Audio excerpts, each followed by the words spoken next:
এক চোখের হেফাজতের ঘটনা রসূল সাল্লাল্লাহু আলাইহি ওয়াসাল্লাম বলেছেন, এক ব্যক্তি হারাম কিছু দেখার সুযোগ পেল। কেউ তাকে দেখছিল না। সে নিজের মনে বলল, আমার চোখও তো আল্লাহর আমানত। সে সাথে সাথে দৃষ্টি ফিরিয়ে নিল। আল্লাহ তার এই তাকওয়াকে কবুল করলেন। শিক্ষা: চোখের হেফাজত করা জরুরি। গোপনে আল্লাহকে ভয় করাই আসল ঈমান। গোপনে দান করার ঘটনা রসূল সাল্লাল্লাহু আলাইহি ওয়াসাল্লাম বলেছেন, এক ব্যক্তি ছিল যে রাতে গোপনে দান করত। এক রাতে সে একজন চোরকে দান করে ফেলল, পরের রাতে এক ধনীকে, আরেক রাতে এক পতিতাকে। মানুষ তাকে উপহাস করল, কিন্তু আল্লাহ বললেন, তোমার দান কবুল হয়েছে। হয়তো চোর চুরি ছেড়ে দেবে, ধনী দান করতে শিখবে, আর সেই নারী পাপ থেকে ফিরে আসবে।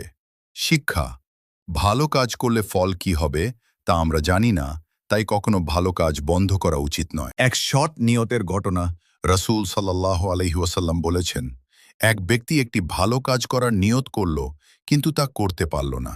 সে মনে মনে আফসোস করল, ইস, যদি করতে পারতাম। আল্লাহ বললেন, সে কাজ না করলেও তার নিয়তের জন্য পূর্ণ সওয়াব লিখে দাও। শিক্ষা: ভালো নিয়ত থাকলেও সওয়াব পাওয়া যায়।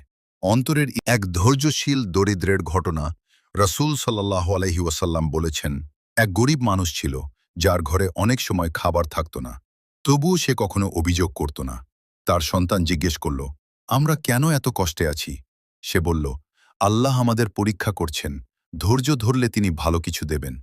একদিন হঠাৎ তার জন্য কাজের ব্যবস্থা হলো এবং তার অবস্থা ভালো হয়ে গেল। তার ধৈর্যের কারণে আল্লাহ তাকে উত্তম প্রতিদান দিলেন। শিক্ষা: আমরা বিপদে ধৈর্য হারা হব না।